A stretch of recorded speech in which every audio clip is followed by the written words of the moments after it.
Hello बच्चों, क्या हाल चाल। बच्चे ठीक अच्छे से। आज हमको डिस्कस करना है मिरर फॉर्मूला। ये एक इंपॉर्टेंट टॉपिक है लाइफ में, जिसपे अक्सर एग्जाम में न्यूमेरिकल्स पूछे जाते हैं, चाहे आपका सीबीएसई हो या जेके बोर्ड हो, इस पे न्यूमेरिकल आती है और वो न्यूमेरिकल आपकी ही बुक से आती है। वो कोई एक्स्ट्रा वो न्यूमेरिकल नहीं डालता है, इसी बुक से आती है। मिरर फॉर्मूला क्या है बेटा? Mirror formula gives the relation between object distance and image distance and focal length. तीन चीजों के दरमियान ये रिलेशन देता है। क्या देता है बेटा? तीन चीजों के दरमियान ये रिलेशन देता है। पहला होगा बेटा object distance, image distance, object distance. अब इनको समझना है, ऑब्जेक्ट डिस्टेंस क्या होता है, इमेज डिस्टेंस क्या होता है, फोकल लेंथ क्या होती है। पहले हम इनको समझ लेंगे। ऑब्जेक्ट डिस्टेंस, जहां पर हम ऑब्जेक्ट रखते हैं प्रिंसिपल एक्सिस पे, जो वो डिस्टेंस होती है from pole to the object, वो हम बोलते हैं ये है ऑब्जेक्ट डिस्टेंस। शाबाश, क्या है ऑब्जेक्ट डिस्टेंस? डिस्टेंस जहां पर हम ऑब्जेक्ट रखते हैं फ्रॉम पोल, वो होगी बेटा ऑब्जेक्ट डिस्टेंस। अच्छा सर ठीक है, मुझे बोलो इमेज डिस्टेंस क्या होता है?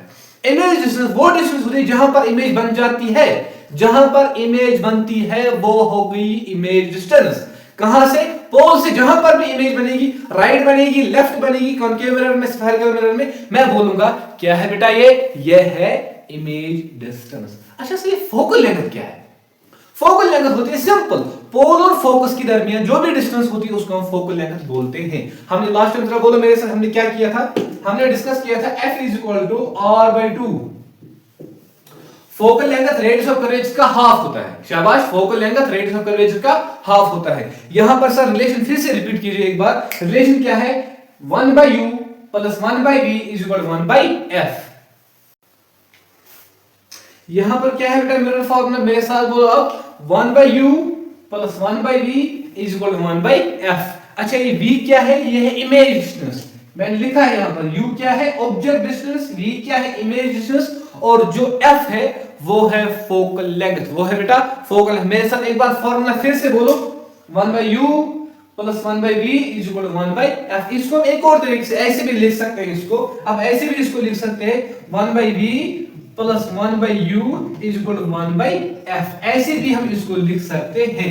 ये फॉर्मूला भी परफेक्ट है, ऐसे भी लिख सकते हैं। यहां हम इसको ऐसे भी लिख सकते हैं, आप टेंशन मत लेना। 1/f is equal to 1/v plus 1/u।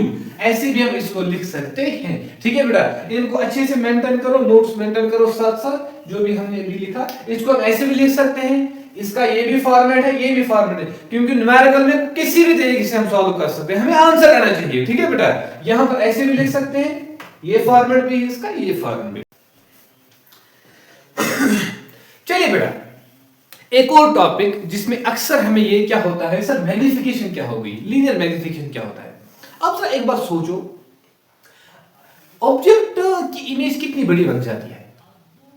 समझने के लिए ये डिपेंड करता है कि ऑब्जेक्ट को हम कहां पे रखते हैं। कभी कभार बड़ी भी बनती है, कभी कभार छोटी भी बनती है, कभी कभार उसी की साइज की बराबर भी बनती है। यही हमने डिस्कस किया है ना, जब हम सेंटर ऑफ कर्वेचर, याद करो एक बार, जब हम सेंटर ऑफ कर्वेचर पे रखते हैं, वहां क्या होता है, जितना ऑब्जेक्ट बड़ा हो रहा है उतनी ही इमेज बड़ी बन जाती है। ठीक है बेटा, यहां पर मैग्निफिकेशन क्या है? अब से एक बार देखो, मैंने बोर्ड पे क्या लिखा, मैंने डेफिनेशन क्या लिखी। It can be defined as the ratio between height of image to the height of object. दो चीजों के दरमियान रेशो, हाइट ऑफ इमेज, शाबाश, height of image to height of object. Image कितनी बड़ी बनेगी? यहां पर क्या लिखा मैंने बेटा? मैंने क्या लिखा यहां पर? Height of image to height of object. Sir हम मैग्निफिकेशन को ऐसे डिफाइन कर सकते हैं, it is defined as the ratio between height of image to the height of object. Is that clear? Is that clear? आप definition को maintain करो। It can be defined as the ratio between height of image to height of object. Magnification किसके बराबर है? Height of image to height of object. और जो ये magnification है इसको हम स्मॉल m से रिप्रेजेंट करते हैं, हाइट ऑफ इमेज को हम hi से रिप्रेजेंट करते हैं। आपने कभी ऐसे भी h1 भी लिखा होगा या h डैश, आप कंफ्यूज मत होना, ऐसे भी लिख सकते हो, hi/ho, h1/h2 ऐसे भी लिख सकते हो, या h dash by simple h भी लिख सकते हो। टेंशन इसमें कोई बात नहीं है। ठीक है बेटा, यहां पर क्या लिखा मैंने? height of image to the height of object, hi divided by ho।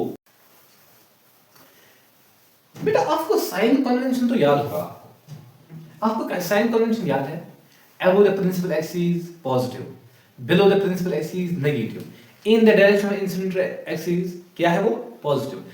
Opposite direction में क्या है? नेगेटिव। ये सबको पता है। लेकिन यहां पर सवाल पूछ रहा है, अगर मैग्निफिकेशन पॉजिटिव आ गई, समझने के लिए मैं लिखता हूं +1। अगर मैग्निफिकेशन पॉजिटिव आ गई, मैं लिखता हूं m +1। समझने के लिए बेटा, समझने के लिए मैं लिखता हूं m +1। उसका मतलब क्या है सर? उस मैग्निफिकेशन पॉजिटिव का मतलब क्या है? उसका मतलब जो इमेज बनती है वो बनती है वर्चुअल एंड इरेक्ट। सर समझ नहीं आया, I am not getting it. ध्यान से देखो, अगर मैग्निफिकेशन पॉजिटिव आ गई, इसलिए बोल रहा साइन कन्वेंशन एक बार याद करो, magnification positive, virtual and erect. If magnification is positive, the image is virtual and erect. Sir उसका मतलब अगर ये वर्चुअल एंड इरेक्ट है तो above the principal axis बनेगी। अरे भाई सिंपल सी बात है ना, above the principal axis बनेगी। जब above the principal axis बनेगी, जब above the principal axis बनेगी, तो हम लेते हैं मैग्निफिकेशन पॉजिटिव, क्योंकि वर्चुअल एंड इरेक्ट जो इमेज बनती है वो ऑलवेज बनती है अबव द प्रिंसिपल। शाबाश, मेरे साथ बोलो, अबव द प्रिंसिपल एक्सिस। जब अबव द प्रिंसिपल एक्सिस बनेगी तो मैग्निफिकेशन क्या होगी बेटा? वो होगी पॉजिटिव, और हम उसको प्लस से रिप्रेजेंट करते हैं। हाँ सर, मुझे तो समझ में आ गया, अगर अबव द प्रिंसिपल एक्सिस मतलब virtual erect magnification positive. Real invert के लिए क्या होगा? ध्यान से देखो, यहां पर देखो बेटा, इफ मैग्निफिकेशन इज नेगेटिव, अगर मैग्निफिकेशन -1 आ गया, शाबाश, अगर मैग्निफिकेशन नेगेटिव आ गई, तब मैं क्या बोलूंगा? The image is real and inverted. आपने देखा होगा जब रियल एंड इनवर्टेड इमेज बनती है वहां क्या लिखा? मैग्निफिकेशन। हमने क्या लिखा? नेगेटिव। उसका मतलब जब भी इमेज रियल एंड इनवर्टेड बनेगी, मैं लिखता हूं ये बनेगी मैग्निफिकेशन नेगेटिव। एक बात सोचो, हमने जितने भी केसेस किए, रियल इनवर्टेड के वक्त image below the principal axis बनती थी कि अबव द प्रिंसिपल एक्सिस बनती थी? मुझे एक बार कन्फेस करके दो, क्या है? बिलो द प्रिंसिपल एक्सिस बनती है कि अबव? एक बार सोचो, बिलो द प्रिंसिपल एक्सिस, चाहे ऑब्जेक्ट कहां पर हो, फोकस पे हो, चाहे ऑब्जेक्ट बिटवीन हो, चाहे ऑब्जेक्ट सेंटर ऑफ कर्वेचर पे हो। अब जरा एक बार सोचो, इनको जरा रिमाइंड करो इन चीजों को एक बार। यहां पर जब भी मैं बोलूंगा magnification is negative, the image is real and invert. Most important point है बेटा, अक्सर बच्चों को इनमें कंफ्यूजन रहता है कि लॉजिक नहीं मिलता है। मैंने मैग्निफिकेशन पॉजिटिव नेगेटिव बोल दिया, लेकिन लॉजिक नहीं मिलता। लॉजिक पता होना चाहिए। लॉजिक क्या है? अगर मैग्निफिकेशन पॉजिटिव, वर्चुअल इरेक्ट मतलब above the principal axis, done. अगर magnification negative, below the principal axis, that is real and inverted. यहां पर 3 इंपॉर्टेंट कंडीशन मैंने लिखी है बेटा। मैग्निफिकेशन पॉजिटिव कब होगी, मैग्निफिकेशन क्या होगी, मैग्निफिकेशन ग्रेटर देन 1 कब होगी, मैग्निफिकेशन लेस देन 1 कब होगी, या मैग्निफिकेशन कब बराबर होगी, इक्वल टू 1, जो मैंने यहां पर लिखा है। क्या? 3 इंपॉर्टेंट कंडीशन। अगर मैग्निफिकेशन 1 आ गया, ध्यान से देखो बेटा, अगर कंडीशन क्या है, कंडीशन याद रखो, क्या? अगर मैग्निफिकेशन 1 आ गया, अगर मैग्निफिकेशन 1 आ गया, मैं बोलूंगा जो ऑब्जेक्ट होता है, जितना बड़ा हमारा ऑब्जेक्ट होता है उतनी ही बड़ी इमेज बन जाती है। Same size as that of object, मतलब इमेज उतनी ही बड़ी बन जाती है मेरा जितना ऑब्जेक्ट बड़ा होता है। अच्छा सर ये तो समझ में आ गया, डाउट क्लियर। एक और चीज, मैग्निफिकेशन अगर ग्रेटर देन 1 हो गई, अगर मैग्निफिकेशन ग्रेटर देन 1, अगर मैग्निफिकेशन ग्रेटर देन 1, मैं बोलूंगा इमेज इज एनलार्ज्ड। शाबाश, मेरे साथ बोलो, मेरे साथ बोलो, image is enlarged. Sir magnification equal to 1, same size. Sir magnification greater than 1, done. क्या है? Image is enlarged. सर एक और कंडीशन, अगर लेस देन 1 आ गया तब क्या बनेगा? अरे सर तब क्या बनेगा? मैं बोलूंगा अगर मैग्निफिकेशन लेस देन 1 आ गई, इमेज क्या है बेटा? डिमिनिश्ड। 3 इंपॉर्टेंट कंडीशन जो हमें मैग्निफिकेशन में किसी भी हाल में सीखनी पड़ती है। इसी पे हमें न्यूमेरिकल्स भी आगे करनी है। डिमिनिश्ड कब होगा, एनलार्ज्ड कब होगा, या सेम साइज कब होगा, इसी पे न्यूमेरिकल करनी है। इसलिए 3 इंपॉर्टेंट कंडीशन इनको लिख के रखो। मोस्ट इंपॉर्टेंट आस्था है। शाबाश, मेरे साथ बोलो मेरी जान, मोस्ट इंपॉर्टेंट आस्था है। क्या? मैग्निफिकेशन इज इक्वल टू 1, जब बराबर होगा सेम साइज। हाँ सर समझ में आ गया। ग्रेटर देन 1 एनलार्ज्ड होगा, लेस देन 1 इमेज डिमिनिश्ड होगी। समझ में आ गई बेटा बात? Is that clear? चलिए बेटा, यहां पर हम मैग्निफिकेशन का एक और सिनेरियो लेके आए हैं। हमने अभी पढ़ा height of image, height of object, sir वो हमें समझ में आ गया। लेकिन ये जो होता है ना इमेज, ये जो होता है ऑब्जेक्ट, इमेज डिस्टेंस हम किससे रिप्रेजेंट करते हैं? अभी मैंने बोला मिरर फॉर्मूला में किससे करते हैं? v से। ऑब्जेक्ट डिस्टेंस किसमें करते हैं? u से। सर समझ में आ गया, ठीक है, उसकी कोई परेशानी। लेकिन यहां पर नई डेफिनेशन क्या है मैग्निफिकेशन, वो देख लो आप। क्या? magnification can also be defined as the ratio between image distance to object distance.